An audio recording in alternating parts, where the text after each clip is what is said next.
and hear the noise inside, the sound of angels, or the sound of angels' songs, and all this for a king. We could join and sing, all to Christ our King. How constant, how divine, this song of us will rise. Oh, how constant, how divine, this love of us will rise, will rise. Oh, praise Him, oh, praise Him. He is holy, He is holy, yeah. Turn your gaze to heaven and raise a joyous noise. Yes, the sound of salvation come, the sound of rescued ones, and all this for a king. Angels join to sing, all for Christ our King. Oh, praise Him, oh, praise Him. He is holy, He is holy, yeah. Oh, praise Him, oh, praise Him.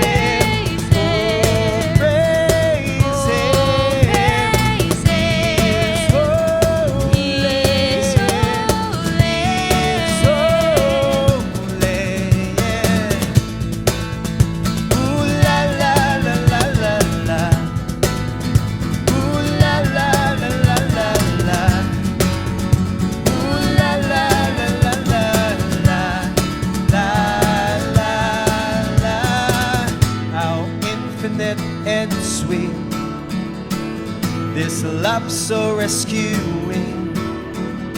Oh, how infinitely sweet, this great love that has redeemed. As one we sing, hallelujah, hallelujah. He is holy, He is holy, yeah. Oh, praise Him, praise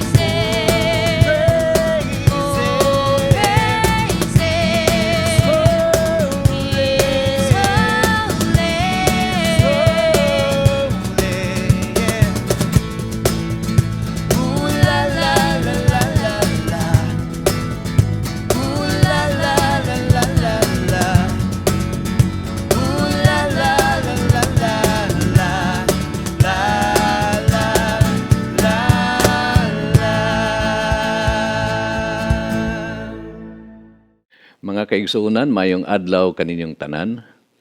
Bisan karong simanaha atong gihinumdum o gisaulog ang Semana Santa, usa kini kadako nga oportunidad nga akong mahatag kaninyo ang nahitabo sa kinabuhi ni Ginoong Hesus ug unsa kini kaimportante sa atong Kristohanong kinabuhi. Sa dili pa ta moadto sa iyang pulong, magampo ta. Amahan nga langitnon, salamat niining panahon nga imong gihatag kanamo. Diin nga makapadayon kami sa pagtuon sa imong pulong. Nagampo ako nga ang imong balang espiritu maoy mopakita kanamo sa mga espirituhanong kamatuoran, nga bisan ang makadungog niini nga mensahe, ang makakita niini, nga ikaw ang maghikap kanila ug ilagayong masabtan nganong imong gipadala ang imong bugtong anak nga si Ginoong Hesus. Salamat sa imong presensya ug kining tanan namong giampo sa ngalan ni Hesus. Amen. Palihog kog abri sa inyong Biblia sa Lucas 23. Sa duha ka Domingo, ang inyong madunggan mao ang mensahe una kabahin kini sa pag-antos ni Ginoong Hesus og kamatayon sa cross, og ang sunod nga mensahe mao ang iyang pagkabanhaw. Ug atong hisgutan unya unsa man kaimportante ang pagkabanhaw ni Ginoong Hesus labi na sa atong pagtuo og sa atong kaluwasan. Karon palihog kog abra sa inyong Biblia sa Lucas 23. Ako lang kamong giyahan og unsa ang makita dinhi. So una, dinhi sa bersikulo 1 hangtod sa 5, mao kini ang panahon nga giimbestigar ni Pilato ang sumbong sa mga kadagkuan, mga reliyosong mga tao nga niakusar kang Ginoong Hesus nga aduna sayay salaon nga gibuhat. Ug unya sa iyang pag-imbestigar ato niyang makita nga wala siya nakitang ebidensya o sala nga angay nga siya silutan. So dinhi sa bersikulo 6 hangtod sa 12, atubang siya kang Herodes kay ang nahitabo niini igsuon nga niingon man si Poncio Pilato nga kung kabahin ang isyo, ang problema sa ilang balaod sa karaang tugon, so niingon siya nga adto mo ni Herodes. Og dinhi sa bersikulo 13 gibalik siya ngadto kang Poncio Pilato, ug unya niining panahona bisan tuod og walay sala si Ginoong Hesus kay niingon mandaan si Poncio Pilato nga manghugas siya sa iyang mga kamot nga kay nakita man niya nga walay sala ning tawhana. So mato nga bisan tuod og aduna sila tradisyon nga sa dili pa maabot kining piyesta sa pagsaylo o Passover, kay mao ni ang usa sa pinakaimportante nga kasaulugan sa tibok Israel. So nabatasan nila nga mobuhi og mga kriminal katong mga napreso nga buhian nila kung kani pangayoon sa mga tao, labi na sa mga relihiyosong mga pari.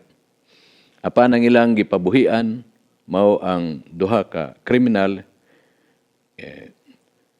samtang si Jesus ilang gilansang sa krus. So dinhi nata sa bersikulo 26, no?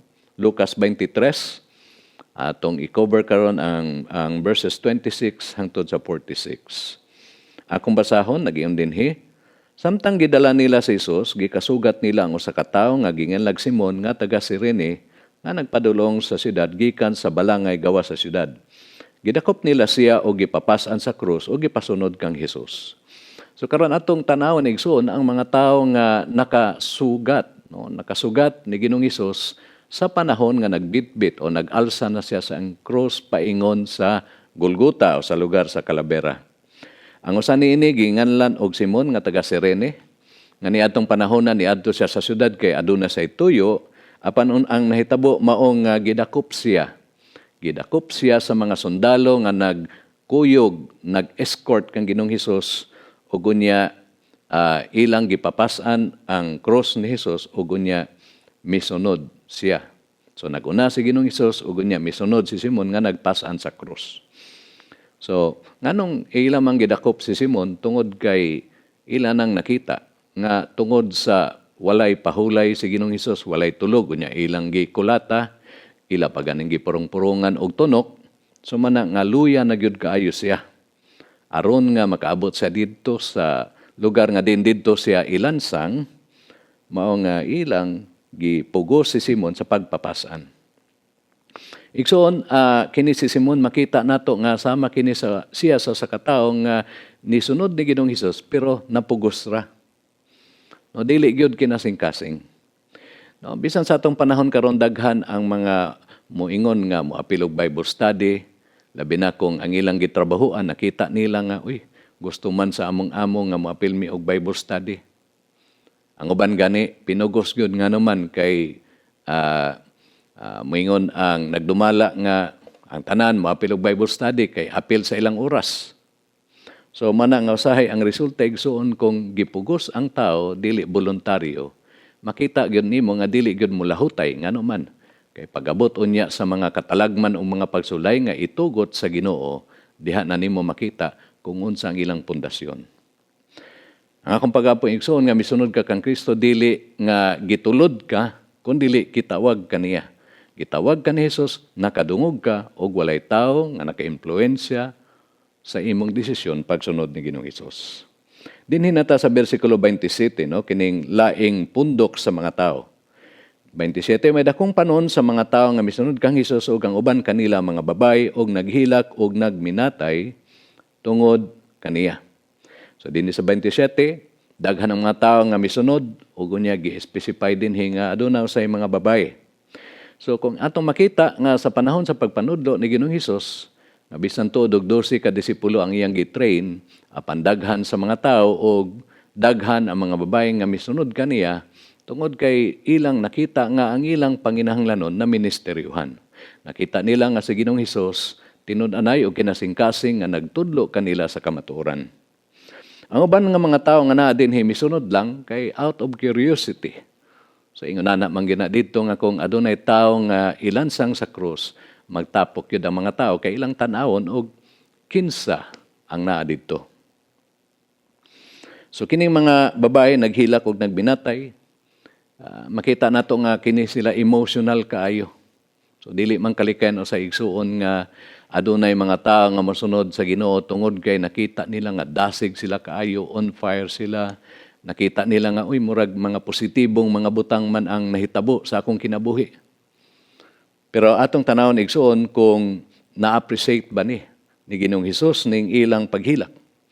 Man sa bersikulo 28, no, sa kapitulo 23 sa Lucas, nagiyon dinhi, verse 28, unya milingi si Hesus kanila og mingon, mga babae sa Jerusalem, ayaw ako ninyog hilaki. Hilaki hinuon ang inyong kaugalingon o ang inyong mga anak. Kay maabot ang mga adlaw nga moingon ang mga tao, bulahan ang mga babae nga dili manganak ug ang mga babae nga wala makapanamkon ug ang wala gayud makapasuso ug ang mga bata. Mao kadtong panahona nga ang mga tao moingon sa mga bukid, pangatumpag ngari kanamo. Ug ngadto sa mga bungtod, tabuni kami. Kay kun kining mga butang nga gibuhat sa lunhaw pa ang kahoy, unsa kahay mahitabo kun laya na kini. Siguro makapangutana ta igsuon nga nganong ningon man sa Ginoong Hesus nga dili siya hilakan. Kundili ningon siya nga hilaki ang inyong kaugalingon ug ang inyong mga anak. So dinhi masabtan nato igsuon nga gipasabot ni Ginoong Hesus nini kay makita man nimo sa konteksto nga ang sunod niini naghisgot man kini verses 29 to 31 naghisgot kani og panghitabo. Kaningon man dinhi nga moabot ang adlaw nga moingon ang tao bulahan ang mga babae nga dili manganak. So nganong niingon naman dinhi sa bersikulo 29 nga bulahan ang dili manganak o kaning wala makapasuso og mga bata. Kay ang dakong panghitabo nga gisgutan dinhi ni Ginoong Hesus kay nakita na niya sa unahan nga daghan sa mga kaliwat sa mga babae, mga Israelita nga hangtod karon wala pagihapon mo ilaw midawat ni Ginoong Hesus nga ilang Mesiyas. Actually naghulat pagyud sila. O kaning dinhi sa panghitabo sa bersikulo 30 ug 31. So nagyon dinhi ang mga tao nga pangatumpag ningon sila sa bukid pangatumpag ngari kanamo. Og ningon pagyud sila sa bungtod tabuni kami. So igsoon butang marker ang imong Biblia og unya abrihi palihog. No, abri og lain nga parte didto sa Gipadayag kapitulo 6 kay masabtan nato unsa ang gisgutan ni Ginoong Hesus dinhi. No? Gipadayag kapitulo 6 bersikulo 14 hangtod sa 17. Kining kapitulo 6 mao na ni ang pagsugod sa 7 ka tuig nga tumang kalisod the Great Tribulation period. Og atong mabasa dinhi nag-ingon sa bersikulo 14, nahanaw ang langit ingon sa gilukot nga basahon og nangatayog ang kapuluan o kabukiran gikan sa ilang nahimutangan. Ug nadago didto sa mga lagob ug sa mga pangpang sa kabukiran ang mga hari sa yuta, ang mga pangulo ug ang mga kadagkuan sa mga kasundaluhan, ang mga dato ug mga gamhanan ug ang tanang tao, ulipon ug dili ulipon. 16. Nagpanawag sila sa mga bukid ug sa mga bato, tumpagi ug salip di kami gikan sa panagway sa naglingkod sa trono o gikan sa kabungot sa nating karniro. Kay miabot na ang dakong adlaw sa ilang kapungot ug kinsay makasagubang niini. So makita nato nga kini di ang pag-ingon ni Ginoong Hesus nga bulahan ang walay mga anak, ang wala makapasuso og mga bata. Tungod kay ang gisgutan dinhi nga panghitabo ni Ginoong Hesus mao ang Great Tribulation period. Og isuon, sultihan ko kamo nga ang numero 1 nga target ni Antikristo pag-abot niya ng panahon na mao gyud ang mga Israelita. Ngano man tungod kay hinumdumi nga si Antikristo ang espiritu ni Satanas maoy ni sulod kaniya, maoy ni possess kaniya, ug unya naglagot man gyud kaayo si Satanas sa Israel tungod kay kung mapasakitan niya ang Israel, masakitan ang Dios. So mana nga niingon na daan din si Ginoong Hesus nga mao ni ang mahitabo. Ug ako lang balikan igsuon nga niini nga panghitabo makita nato nga kung ang tao gani, ang iyang basihan siyang pagsunod sa Ginoo, mao gud ang emosyon, dili gud magdugay ngano man. Kay sa diha nga giingon pa bitaw ni Ginoong Hesus sa katong parable sa pagpugas, no? Sambingay sa pagpugas, iya manggisgutan dito nga adunay yuta nga batuhon, kusog motubo tuod ang gisabwag nga liso apan daling malaya ngano man. Kay niingon didto nga sa dihang niabot na ang mga kabalaka sa kinabuhi unsa man ang nahitabo. Ila nang nadiskubrihan nga dili di ni basta-basta nga mosunod ta ni Ginoong Hesus kay aduna di ay mga kasakit. Mamangganing niingon si Ginoong Hesus nga kung gusto ka mong mosunod kanako, unsa ang iyang giingon, isalikway ang inyong kaugalingon, pasana ang inyong cross, unya sunod kanako. So mana nga wala ta makahibalo kung unsay nahitabo nining mga babayhana apan igsuon kung ang imong pagtan-aw sa pagsunod ni Ginoong Hesus mao nga hayahay ra kanunay nga sige ra kang makasayaw o makakanta og mga pagdaig sa Ginoo. Apan sa dihang maabot na ang mga pagusulay igsuon, diha na gyud nimo masukod kung unsa kalawom ang imong pundasyon sa imong pagsunod diha ni Ginoong Hesus. Sige, so atong ipadayon din hinata sa versikulo 32. Okay, so din sa verse 32, nagdala usab sila og laing duha ka tawo nga kriminal aron patyon uban kang Hesus. Sa pag-abot nila sa dapit nga ginganlag ang Kalabira, Golgota, kilansang nila si Hesus og ang duha ka kriminal, ang usa diha sa iyang tuo ug ang usa sa iyang wala. So atong tan-awon karon ang espesyal, no, kining duha ka mga kriminal nga gilansang ni Ginoong Hesus, kuyog niya. Ang usa dinhi sa iyang wala ug ang usa dinhi sa iyang tuo. So makita gyud nimo nga grabe gyud ang ilang gihimo nga pagpakaulaw ni Ginoong Hesus. Ilag yung gi-emphasize dito nga kining tawhana kriminal gini kay bisan sa iyang kamatayon gipalibutan siya og mga kriminal.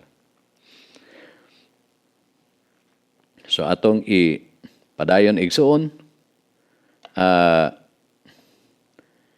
ako day mong pasabton nga ang pagsilot sa paglansang sa cross, ilan lang kinang ihatag sa mga tao nga grabe ang krimen. Kani tungod sa kangilngig niini, ang usa ka Roman citizen, no, ilan na lang kining donggabon, no, ipatyo na lang kini pinaagi sa espada kaysa ilansang sa cross. Ngano man kay mao ni ang pinakangilngig, pinakasakit nga naimbento kuno sa tao sa pagpasakit sa iyang isig ka tao. Ngano man igsuon tungod kay sa pipila ka oras ka nga magbitay didto sa cross, una-una igsuon nga inig apas na unya sa ginhawa, mosakit ang mga nilansangan sa kamot ug sa tiil.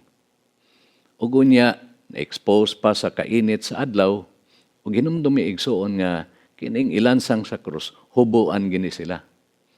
Mao ni ang pinaka-final nga pagpakaulaw, no? Dili lang sa physical, bisan sa emotional. Mamanggani nga sa tungod sa kagrabe nga nga naulawan sila, mana nga ang ilansang sa krus nga mga tao, mas gihandom pa nila nga mamatay dayon sila apan igsuon dugay-dugay gyud. So mana nga Nganong gilansang sa Ginoong Hesus sa cross kay ato nang nahibaluan nga tungod sa iyang gugma kanato iyang gihatag ang iyang kinabuhi aron kita adunay kaluwasan. So sa atong pagpadayon dinhi nata sa bersikulo 34. Bisan sa kagrabe ng kasakit nga iyang giantos og pagbugal-bugal og daw wala gani sa dawata, bisan pa sa Israel nga iyang gihalad ang iyang kinabuhi, nag-ingon dinhi sa bersikulo 34, unya miingon si Jesus, amahan ko, pasaylua sila, kay wala sila mahibalo sa ilang gibuhat. So, usani sa katapusang mga pulong nga gisulti ni Ginoong Hesus samtang nagbitay siya sa krus. Ug makita nato igsoon nga ang pinakamensahe gyud sa krus sa pagpalansang ni Ginoong Hesus kabahin kini sa pagpasaylo. Ningon naman daan siya sa mga tinunan nga higugmaon ang ilang mga kaaway. Mana nga iyag yung gidemonstrate nga kay siya man ang nagsugo niini, sumana nga iya puning gipakita sa buhat. Mana nga niingon siya sa iyang amahan, pasaylua sila kay wala sila mahibalo sa ilang gibuhat. Mana igsuon kung mutan-aw ta sa tong kaugalingon, maingon ta nga maglisod ko og pasaylo nini kay sakit kayo ang iyang gibuhat. Apan kung imong tan-awon ang sitwasyon ni Ginoong Hesus, mas grabe pa. Gani usahay moingon siguro ka nga nakahibalo gini sila Lord sa ilang gihimo, nakasala gini sila, manang dili ko kapasaylo. Apan igsoon, din hiningon si Ginoong Hesus, nagampo siya, amahan ko pasaylua sila. Adunay mga panahon siguro nga tungod sa atong kalagot na emosyonal na pag-ayo, ang ato inong pag-ampo mao nga Lord, kuhaan na lang sila. So, nganong niingon man sa diri nga wala sila mahibalo sa ilang gibuhat. Sabta igsuon nga siya nagpakita sa iyang gugma. Ug unya iyan ang gipaila ang iyang kaugalingon nga siya ang Mesiyas nga dugay na nilang gipaabot. Pero niingon sila nga ilansang siya sa krus. Manang niingon si Ginoong Hesus nga wala sila mahibalo tungod kay wala sila makaila nga si Hesus di ay nga ilang gipalansang mao ang Mesiyas nga dugay na nilang gipaabot. Apan dili lang ta matingala igsoon tungod kay ang tanang mga panghitabo sa kinabuhi ni Ginoong Hesus, labi na nga naa pa siya nining kalibutan na gisulat na mandaan sa karaang tugon pagpaila nga siya gayud ang Mesiyas. So man igsoon, ang maayo siguro nga lesson nga atong ma-apply sa atong kinabuhi maong andam bata pag-ampo nga pagpasaylo sa atong isig nga tao. Ug mabasa po nimo sa tumoy sa bersikulo 34 ningon dinhi, og gibahin-bahin nila ang iyang sapot pinaagi sa ripa. Sama sa akong gikaingon ganina nga siya gihubuan sa tanan. Ug unya kay nindot man kaay ning yang sinina so gisayangan sila nga ilang gisi-gision. Mana nga ni nagsugal sila no, ilang girapol og kinsay makakuha niini. Ug balik kita sa duha ka tawo. Sa mga tao nga naa dito sa bersikulo 35, nagtindog dito ang mga tao nga nagtan-aw, samtang nagbugal-bugal kaniya ang mga kadaguan sa mga Hudiyo nga nag-ingon. Giluwas niya ang uban, ipaluwas niya ang iyang kaugalingon kung siya man mao ang Mesiyas nga pinili sa Dios. Para sa mga kadaguan sa pare, sa mga opisyal, ilang gibugal-bugalan si Ginoong Hesus nga nagpaila siya nga siya mao ang Mesiyas. So sila mismo nakaingon niini igsuon tungod kay giklaro naman gyud ni Ginoong Hesus nga siya mao ang Mesiyas. Apan tungod kay wala sila motuo niini, mao nga ila pang giinsulto nga kung siya man gani ang pinili sa Dios nga Mesiyas, kinahanglan nga luwason sa niya ang iyang kaugalingon.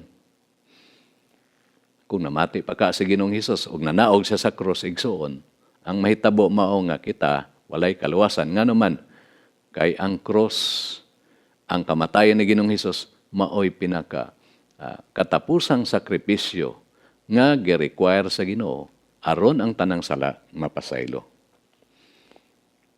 Atong ipadayon sa 36, gibugal-bugalan usab siya sa mga sundalo, Miduol sila o gitunulan sa aslom nga bino o giingnan, kung ikaw ang hari sa mga Hudiyo, luwasa ang imong kaugalingon.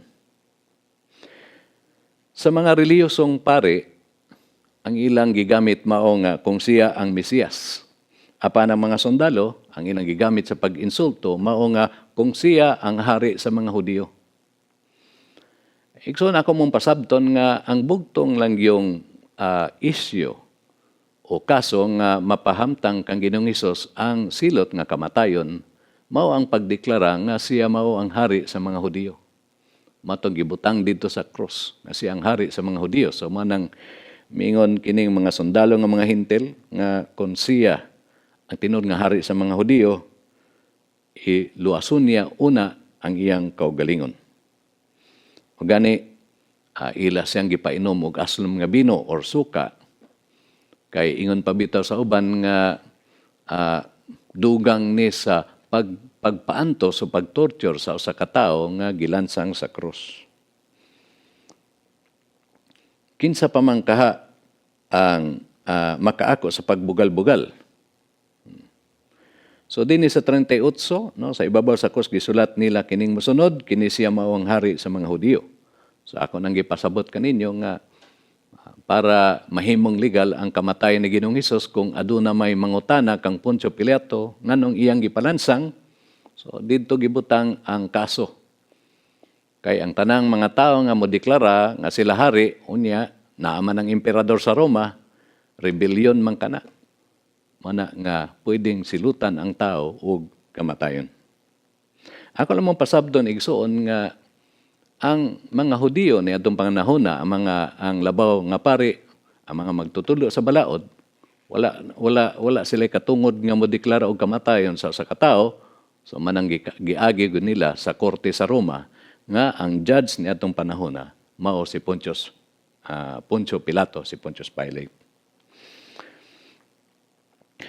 Dinita sa bersikulo 39, unya usa sa mga kriminal nga nagbitay didto mibiay-biay kaniya. Dili ba ikaw mauman ang Mesiyas? Luwasa ang imong kaugalingon og kami. So makita nimo igsuon nga kining usa ka kriminal nakaako pagyud pag-insulto nga bisan siya mismo nagbitay sa krus. Atog yung makita nga ang naa siyang kasing-kasing mao ang kasuko. Kay bisan nga siya mismo nagbitay pareho og sila og sitwasyon ni Ginoong Hesus pero nakaako pagyud siya pag-insulto. Apan dinhi sa bersikulo 40 verse 40, apan gibadlong siya sa iyang kauban nga nagingon, wala ka ba mahadlok sa Dios? Ani kita dinhi gisilutan sa maorang silot. So ang usa ka kriminal nga iyang kauban ni badlong kanya og niingon nga wala ka ba mahadlok sa Dios? So kining tawhana makita nato nga sa iyang kasing-kasing aduna gayud siya kahadlok sa Dios. Kay ningon man siya dinhi nga ani kita dinhi gisulutan sa maorang silot. Pero ang sumpay niini sa 41 nagiyon dinhi nga apan angay kanato ang silot nga gipahamtang kanato kay tukma man kini sa atong nabuhat apan siya walay sala. So igsoon, take note ni ining tawhana. Una, makita nato nga aduna siya kahadlok sa Dios. Sa bersikulo 41, makita nato dinhi nga midawat siya sa silot nga naman kay siya mismo niangkon nga siya usa ka kriminal, nakasala siya sa balaod sa tao ug sa balaod sa Dios.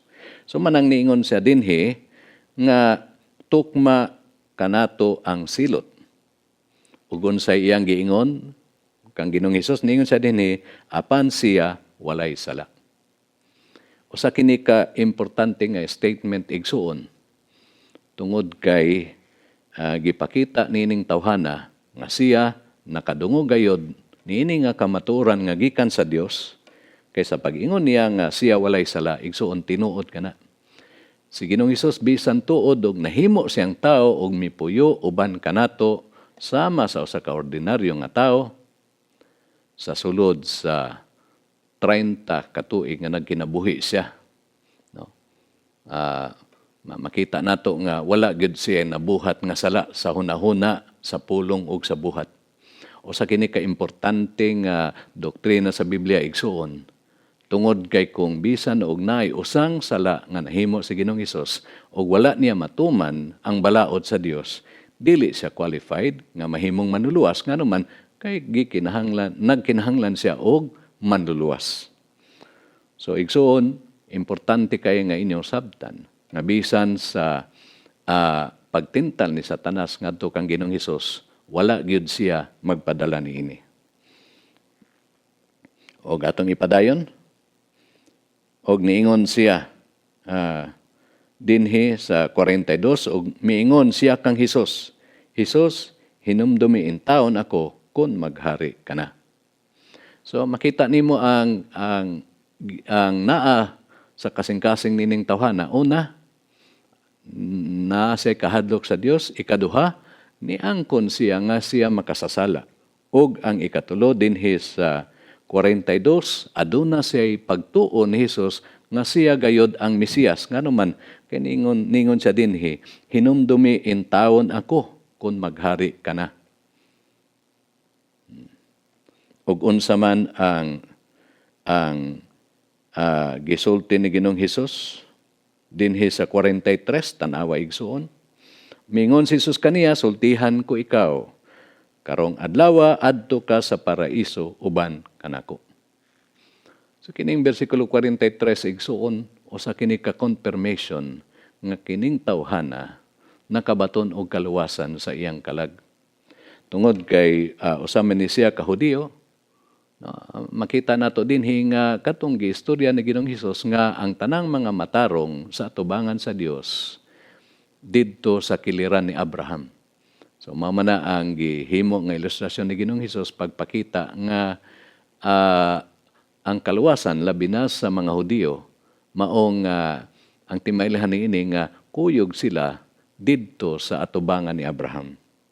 Og karon sa atong panahon, atong masabtan sa New Testament, nga kining paraiso nga gisaad ni Ginoong Hesus, mao ang puy-anan sa Dios nga mao ang langit. So dinhi niining panahona, niining adlaw, makita nato nga kining tawhana nakabaton og kaluwasan. Kung atong tanawon, kung ang basehan igsuon sa kaluwasan ang relihiyon, kinsa may modawat ni atong nga kriminal. Kung mayon ta nga kinahanglan niya magpabautismo sa tubig, wala na siya chance tungod kay nagtapot naman siya sa krus. Kung mga maayong buhat pa ang basihan sa kaluwasan, di gihapon siya maluwas, nganuman tungod kay wala na siya chance nga mobawi siyang kinabuhi, kay nitapot na siya sa krus. Pero igsoon, ingon pabitaw sa uban nga ang pagkaangkon niya og kaluwasan, nakigistorya siya ni Ginoong Hesus, wala ra abti og usa ka minuto. Pwede man ninyo nga timeman sa inyong pagbasa o makita ninyo nga wala ra abti og usa ka minuto kining tawhana nakabaton og kaluwasan. So manaigsuon kung nadawat na ninyo sa Ginoong Hesus nga inyong manuluwas o Ginoo, kung inyong tanawon, makita ninyo nga ang tanang mga kinaiyan nining tawhana o ganyang gihimo, inyo usang nahimo. Apan ikaw igsuon kung nakabati ka na karon og unya, imong nakita nga wala pa di ay ka makahinulsol sa imong mga sala. Wala pa di ay nimo madawat ang kaluwasan. Ang akong challenge kanimo igsuon, mao nga pwede nimo kining buhaton nga pag-ampo, pagdawat ni Ginoong Hesus, pinaagi sa pag-ampo sa kinasing-kasing.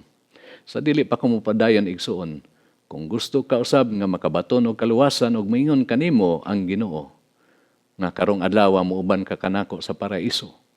Bisan og dili pa karong adlaw kun dili kung sa panahon nga kwaon na sa Ginoo ang iyang hinulaman nga kinabuhi, mao ba kini ang imong madungog? So igsoon kung gusto ka nga modawat karon ni Ginoong Hesus nga imong personal nga manluluwas sa Ginoo sa imong kinabuhi, pwede ka nga mulingkod ka lang diya sa imong nahimutangan, muduko ka sa imong ulo, og mupiyong ka sa imong mga mata, og sunod ni ining giya sa pag-ampo sa kinasing-kasing. Kung gusto ka mo dawat ni Ginoong Hesus igsoon, sunod ni ini nga pag-ampo sa kinasing-kasing. Amahan, akong giangkon, nga ako makasasala, og nakinahanglan sa imong pasaylo. Ako nagtuo, nga ang kamatayan ni Ginoong Hesus, mao ang bayad sa akong mga sala. Karong adlaw, akong giabrihan ang akong kasing-kasing ug gidawat ko ikaw, Hesus, nga akong manluluwas ug ikaw na ang magmando ang Ginoo sa akong kinabuhi. Salamat kay imo nang gilista ang akong ngalan sa libro sa kinabuhi. O kining tanan akong giampo sa ngalan ni Hesus. Amen. Igsoon, padayon sa pagbasa sa pulong sa Ginoo. Kung kinasing-kasing nimo tong nga giampo, hinumdumi nga ang pulong sa Dios nag-ingon kadtong mituo ug midawat ni Kristo gitagan og katungod nga mahimong anak sa Dios. Ug unsa ang mga pribilehiyo sa anak sa Dios atong ipadayon? Dinhi sa bersikulo 44 nagyon dinhi mga alas 12 na kadto ang takna sa dihang mihunong padanag ang adlaw ug mitabon ang ngitngit sa tibuok kayutaan hangtod sa alas 3 ug napikas ang tabil nga nagbitay didto sa templo. So dinhi sa bersikulo 44 gitabunan gayod sa Dios Amahan si Ginoong Hesus tungod kay dili siya makaako nga magtan-aw siyang kaugalingong anak nga nagbitay sa krus. Ug dinhi sa 45 mao na kini ang pribilehiyo nga madawat nato igsuon. Sa dihang napikas ang tabil nga nagbitay dito sa templo kay ang holy place, ang balaang lugar, balaang kwarto ug ang pinakabalaan nga parte niini adunay nag-divide, no? Adunay division. Kortina nga baga kaayo, pipila ka klase, ingon gani sa ubang komentarista nga 18 inches ang kabag-an ini. So dili gini mapikas sa tao. Kung tao lang mo pikas ninyo og inumdumigson nga napikas kini sugod sa taas paingon sa ubos. Unsa man ang gideklara niini nga espirituhanong kamatuoran. Dinhi gipakita sa Ginoo nga tungod kay nabayran na ni Ginoong Hesus ang tanang mga sala sa tao. Ningon siya nga it is finished, natapos na. Sa dihang napikas kini nga tabil ang pasabot ni igsuon nga bisan og kinsa nga adunay relasyon sa Ginoo nga nakadawat ni Ginoong Hesus makadiretso na pagsulod sa presensya sa Dios dito sa most holy place. O di ba kanindot kay nga pribilehiyo nga karon ko magampo ta moingon na lang ta nga ako kining giampo sa ngalan ni Hesus. Dili na ta ingon nga moagi pagyud og bisan kinsa nga mga tao aron nga mao'y modala sa atong pagampo. Ngano man tungod kay dinhi gideklara na nga nabayran na ni Ginoong Hesus ang atong tanang mga sala mao na nga kita mismo makadiretso na sa presensya sa Dios. Og akong sa katapusang bersikulo verse 46 nag-indinhi unya sa kakusog sa kusog nga tingog misinggit si Hesus. Amahan, itugyan ko sa imong mga kamot ang akong espiritu. Human siya makasulti niini, namatay siya. So dinhi igsuon sa dihang niingon siya natapos na, it is finished. Wala nibot magpasabot nga nalipay siya kay nahuman na siya siyang pag-antos kundi nalipay siya tungod kay nabayran na gyud niya ang tanang requirements sa atong mga sala. Ug unya makita usab nato dinhi nga bisan pa sa katapusang gutlo siyang kinabuhi, wala siya namatay tungod kay nahutdan siya dugo or dili na siya makaginhawa, kundi siya mismo niingon andaan sa mga tinun-an nga iyang ihatag ang iyang kaugalingong kinabuhi, voluntaryo kini og walay nakapugos kaniya. So manang abisan sa katapusang gininhawa niya nining kalibutan na siya mismo ang miingon nga amahan ko sa imong mga kamot, itugyan ko ang akong espiritu. Nagpakita kini igsuon nga bisan sa atong kinabuhi ang Ginoo si Ginoong Hesus maoy nagbuot niini. So man igsuon bisan sa atong pagsaulog sa kamatayon ug pagkabanhaw ni Ginoong Hesus, ato lang hinumduman kanunay na tinuod gyud siya nga Mesiyas. Iyang gihatag ang iyang kinabuhi tungod kay gihigugma ta niya pagayo. Nagampo ako igsuon nga bisan sa inyong pagsaulog nining kamatayon o pagkabanhaw ni Ginoong Hesus. Abisan tuod og naapagihapon ang atong problema sa virus, apan dili kini makababag sa atong pag-celebrate tungod kay hapit na ang iyang pagbalik sa ikadawhang higayon. Magampo ta. Amahan nga langit nun, salamat kaayo nga imong gipasabot kanamo nga anong imong gipadala ang imong bugtong nga anak imo siyang gisakripisyo tungod sa among mga sala. Nagampo ako nga bisan sa among pagpadayon sa pagsunod diha kanimo, nga ang motibo sa among kasing-kasing dili nga gitulod kami, kundi sa voluntaryo misunod kami kanimo, Ginoong Hesus, tungod kay ikaw gayud ang among tinuod nga manluluwas. Nagampo ako nga padayon ka nga maghatag sa imong panalipod kanamong tanan sa kalisod ug bisan pa sa tanang mga sakit, labi na sa COVID-19. Daghang salamat sa imong presensya karong adlaw ug kining tanan namong giampo sa ngalan ni Hesus. Amen. Mayang adlaw sa tanan.